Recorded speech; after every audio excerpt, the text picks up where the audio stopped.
And welcome to your channel as they like it. आप सभी का स्वागत है in the daily news analysis for the 28th May 2022। इस न्यूज़ एनालिसिस में हम देखेंगे 10 to 15 news items in brief जो कि एग्ज़ाम की दृष्टि से बहुत इंपॉर्टेंट हैं। तो आइए स्टार्ट करते हैं daily news analysis for 28th May 2022। First important news item है पेंगोंग सो लेक। पिछले काफ़ी समय से पेंगोंग सो लेक के बारे में न्यूज़पेपर्स में आ रहा है क्योंकि इंडिया चाइना बॉर्डर कन्फ्लिक्ट में इस लेक का एक प्रोमिनेंट लोकेशन है और इसी कारण से इस लेक के बारे में थोड़ा सा जानना बहुत ज़रूरी हो जाता है एग्ज़ाम के व्यू पॉइंट से। मिनिस्ट्री ऑफ एक्सटर्नल अफेयर्स ने कंफर्म किया है कि चाइना सेकंड ब्रिज बना रहा है on the Pangong Tso lake. Pangong Tso world की हाईएस्ट सॉल्ट वाटर लेक है जो कि सिचुएटेड है at a height of 4350 meters. Pangong एक एंडोरिक लेक है। एंडोरिक लेक वो लेक होती हैं जिनका पानी की कोई आउटलेट नहीं होती है। इसकी टोटल लेंथ 160 किलोमीटर्स है जिसमें से कि 1/3 इंडिया के लद्दाख रीजन में लाई करती है और 2/3 चाइना के रीजन में लाई करती है। पेंगोंग लेक की एक यूनिक बात ये है कि ये कलर्स चेंज करती है। एट डिफरेंट टाइम्स ये अपीयर करती है ब्लू, ग्रीन या रेड। नेक्स्ट न्यूज़ आइटम है global travel and tourist development index जो कि रिलीज की गई है बाय वर्ल्ड इकोनॉमिक फोरम। ये इंडेक्स 117 इकोनॉमीज को बायनली असेस करती है और आइडेंटिफाई करती है उन की फैक्टर्स को जो कि sustainable and resilient growth of travel and tourism economies में हेल्प करते हैं। इंडिया की रैंक रही है 54 आउट ऑफ 107 असेस्ड कंट्रीज। वहीं जापान इस इंडेक्स में फर्स्ट रैंक पर आया है। नेक्स्ट इंपॉर्टेंट न्यूज़ आइटम है कि पैसिव फंड्स क्या होते हैं। हाल ही में सेबी ने पैसिव फंड्स पर एक सर्कुलर इशू किया है जो लाएगा transparency, liquidity and operational aspect of exchange traded fund and index funds. इसीलिए यहाँ पे जानना ज़रूरी हो जाता है कि पैसिव फंड्स क्या होते हैं। पैसिव फंड्स वो इन्वेस्टमेंट इंस्ट्रूमेंट होते हैं जो रेप्लिकेट करते हैं मार्केट की इंडेक्स को या कोई स्पेसिफिक मार्केट सेगमेंट को। इसके एग्जांपल्स हैं exchange traded fund and index funds. कहने का मतलब ये है जैसे इंडेक्स फंड हैं वो इंडेक्स से लिंक होते हैं और इंडेक्स ऊपर नीचे जैसे होती है वैसे ही वो फंड भी परफॉर्म करते हैं। उसमें कोई एक्टिव फंड मैनेजर नहीं होता है और इसी कारण से इनको पैसिव फंड्स का नाम दिया जाता है। और इसी कारण से इंडेक्स फंड्स जो होते हैं वो चीपर होते हैं compare to the active funds.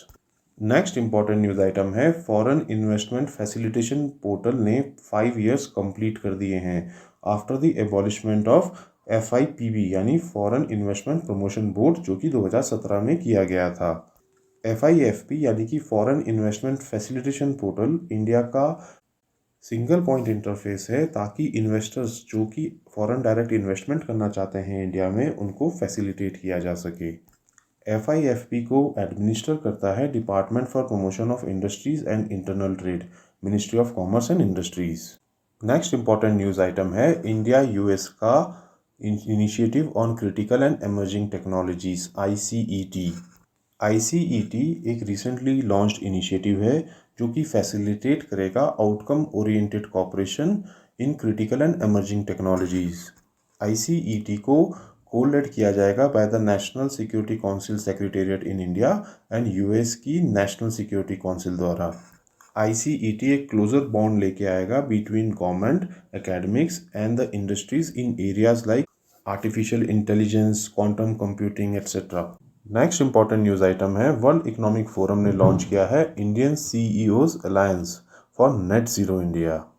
World economic forum ने अनाउंस किया है alliance of CEO climate action leaders India ताकि इंडिया को सुपरचार्ज किया जा सके for its climate change action and decarbonisation efforts. ये अलायंस सर्व करेगा as a high level platform जो सपोर्ट करेगा बिजनेस लीडर्स को in planning and implementing plans and programs और वो प्लान्स एंड प्रोग्राम्स जो कि अचीव करें क्लाइमेट टारगेट्स। ये अलायंस पार्ट है वर्ल्ड इकोनॉमिक फोरम के क्लाइमेट एक्शन प्लेटफॉर्म का। ये अलायंस मदद करेगा गवर्नमेंट, बिजनेसेस और बाकी स्टेक होल्डर्स को एक साथ लाने में ताकि अचीव किया जा सके इंडिया का 5 पार्ट पंचामृत प्लेज। यहाँ पे थोड़ा सा पंचामृत प्लेज को भी जान लेते हैं जो कि प्राइम मिनिस्टर ने अनाउंस की थी। 5 एलिमेंट्स ऑफ पंचामृत हैं इंडिया की नॉन फॉसिल एनर्जी कैपेसिटी को 500 गीगावाट तक ले जाना बाय 2030, 50% एनर्जी रिक्वायरमेंट्स को मीट करना from renewable energy by 2030, third pledge है इंडिया के टोटल कार्बन एमिशंस को 1 बिलियन टन से रिड्यूस करना बाय 2030। फोर्थ प्लेज है कार्बन इंटेंसिटी को रिड्यूस करना इकोनॉमी में बाय लेस देन 45% बाय 2030। और फिफ्थ प्लेज है achieve target of net zero emission by 2070। ये जो CEO अलायंस क्रिएट किया गया है ये हेल्प करेगा इंडिया को इन ओवरकमिंग चैलेंजेस। कौन कौन से चैलेंजेस? जैसे कि हो गए क्लाइमेट फाइनेंसिंग, टेक्नोलॉजिकल कंस्ट्रेंट्स, और हेल्प करेगा इंडियन इकोनॉमी को चेंज करने में टू नेट ज़ीरो इकोनॉमी। आइए यहाँ पे ये भी समझ लेते हैं कि क्या मतलब होता है नेट ज़ीरो एमिशंस का। नेट ज़ीरो एमिशंस का मतलब है कि जितनी भी man made green house gas emissions किए जा रहे हैं उनको रिमूव किया जाना चाहिए from the atmosphere by using reduction measures. और रिडक्शन मेजर्स इस तरीके से इस्तेमाल किया जाना चाहिए कि जो रिडक्शंस की गई हैं और जो एमिशंस की गई हैं वो दोनों बैलेंस आउट कर जाएं। बेसिकली वो ज़ीरो एमिशंस बन जाए, कट आउट कर जाएं, कैंसिल आउट कर जाएं। नेक्स्ट इंपॉर्टेंट न्यूज़ आइटम है फोर्थ क्वाड लीडर्स समिट जो कि टोक्यो में हाल ही में कंक्लूड हुई है। आइए जानते हैं इस क्वाड समिट की हाइलाइट्स। इसमें सबसे पहली की हाइलाइट है कि क्वाड नेशंस ने अग्री किया कि illegal, unregulated and unprotected fishing को चेक करने के लिए वो earth observation based monitoring and sustainable development framework को क्रिएट करेंगे। और इसी के लिए क्रिएट किया जाएगा एक क्वाड सैटेलाइट डेटा पोर्टल।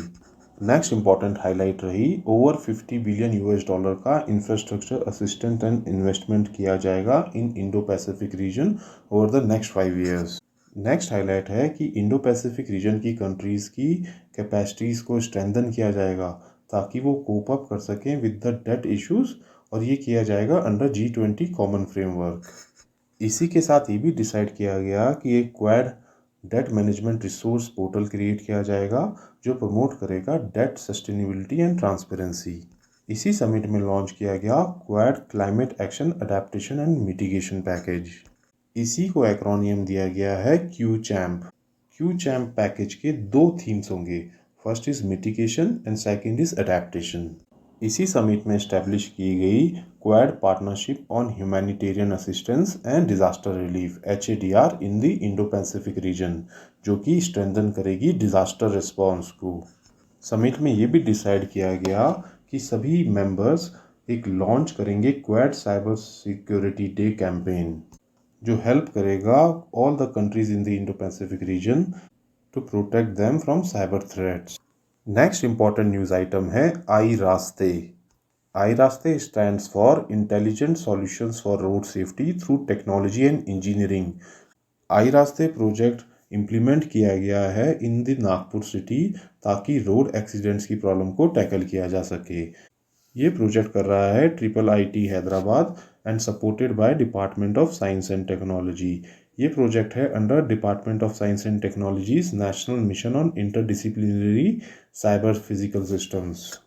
आइए देखते हैं आई रास्ते क्या करेगा। ये प्रोवाइड करेगा solution to address potential road accidents. I Raste से प्रेडिक्ट एंड आइडेंटिफाई किए जाएंगे risk on road and collision alert system. I Raste से आइडेंटिफाई किए जाएंगे ग्रे स्पॉट्स। ग्रे स्पॉट्स वो लोकेशंस होती हैं रोड पे जिनको कि अगर अनएड्रेस छोड़ दिया जाए तो वो ब्लैक स्पॉट्स बन सकती हैं। ब्लैक स्पॉट्स वो जगह होती हैं जहाँ पे कि फैटल एक्सीडेंट्स ज़्यादा होते हैं। नेक्स्ट इंपॉर्टेंट न्यूज़ आइटम है इन्फ्लेशन को कंट्रोल करने के लिए गवर्नमेंट ने अनाउंस किए हैं limits on sugar export, duty free import of sunflower and soybean oil. बढ़ती हुई महंगाई को कंट्रोल करने के लिए गवर्नमेंट ने अनाउंस किया है कि कस्टम ड्यूटी और agriculture infrastructure development cess exempt किया जाएगा crude soybean and sunflower oil को फॉर द नेक्स्ट 2 ईयर्स। इसी के साथ गवर्नमेंट ने लिमिट किया है शुगर एक्सपोर्ट को 10 million tons for the current season. तो दोस्तों ये थी हमारी daily news analysis for the date of 28 May 2022। अगर ये वीडियो आपको पसंद आई हो तो हमारे चैनल को लाइक एंड सब्सक्राइब करें। इसी के साथ इंस्टाग्राम और टेलीग्राम से जुड़े जहाँ पे कि हम free PDF, free notes and free question bank देते हैं। Thank you.